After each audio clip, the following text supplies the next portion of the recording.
that's one big solid steel bench, what I was looking for. I've been looking for a couple months.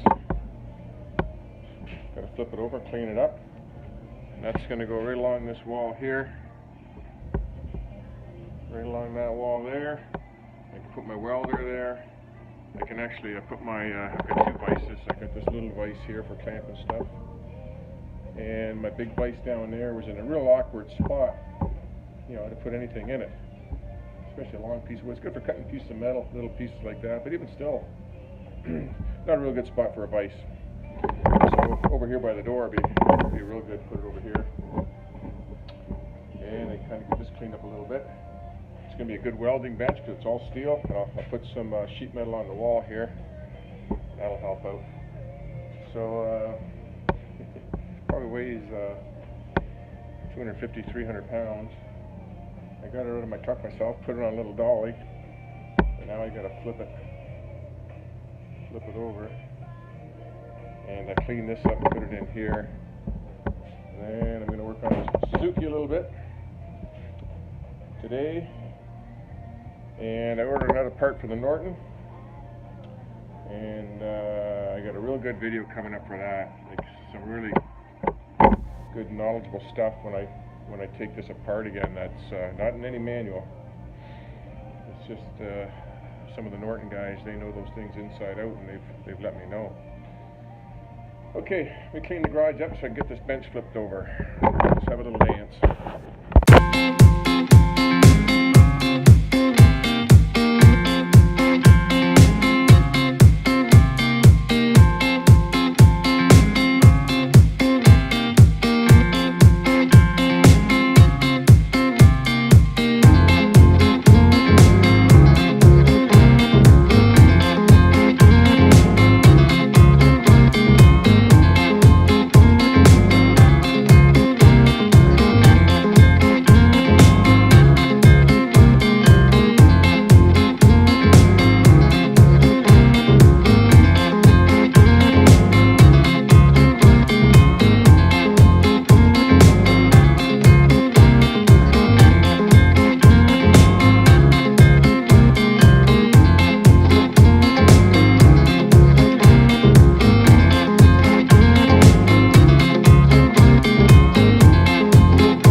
That vise is, but that was my grandfather's vise. He died shortly after our wedding in 1986. So did my wife's mother. She died right after our wedding, 1986. And I inherited that vise.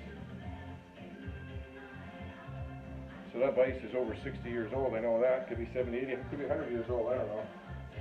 But it's kind of neat. It's got that great big nut on the bottom there, so you can spin it and lock it in different directions. But it's a little hard to set up. It's got to be exact, or the teeth won't line up in here. But that's good. I got a nice solid vise here now. Now I can run a full length 2x4 in here, or a big chunk of angle iron, cut it in the corner of that bench over there. I couldn't do that, but I couldn't put it at the end over here because it was right on that bench because it was right in front of the door. So plus my beer fridge is right there. My belt loop's off here. But I think I might put my beer fridge on here now. I'll free up that bench over there a little bit. I'm going to run some hydro over here. And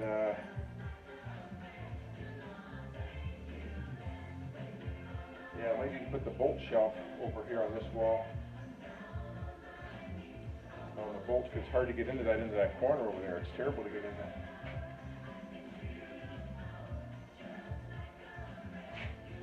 But this is good. This is going to be nice.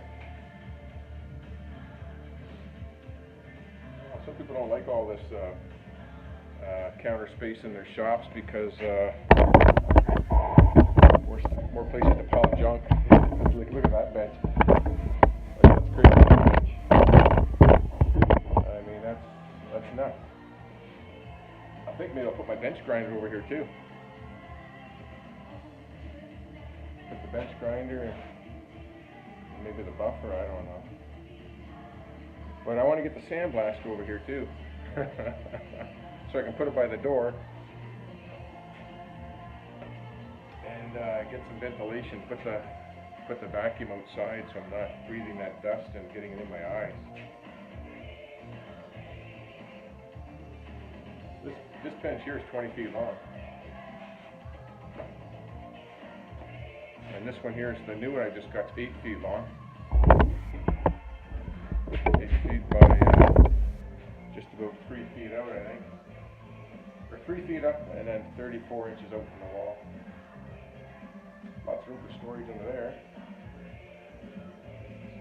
I just always want room over here to put a vehicle in though.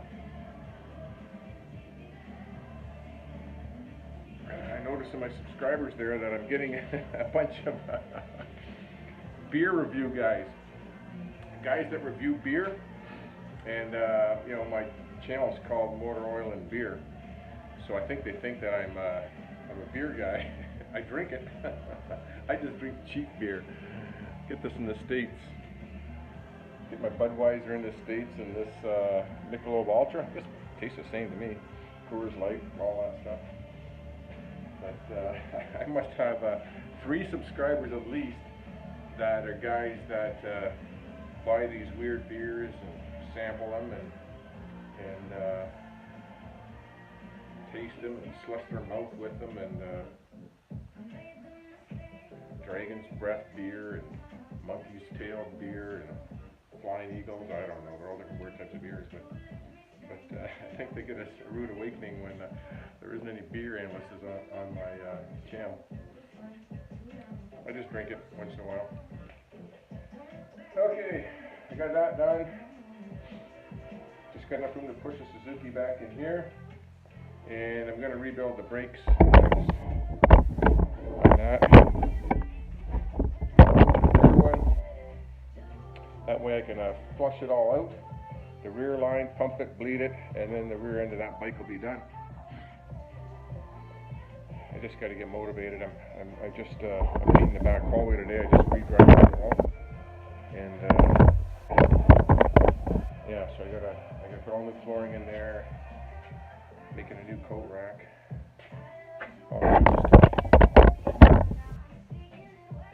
Okay, let's see how long this video is after I edit that stop time thing. Cheers.